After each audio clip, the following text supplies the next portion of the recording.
Settlement ప్లేస్లా ఏసై మమ్మల్ని ప్రేమించి ఫుల్ ఫ్యాషన్ ఫ్రూట్లు ఇచ్చారు.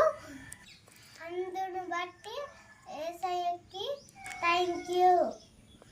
మీకు ఎవరికైనా కావాలా అయితే కామెంట్ చేయండి, లైక్ చేయండి, సబ్స్క్రైబ్ చేయండి.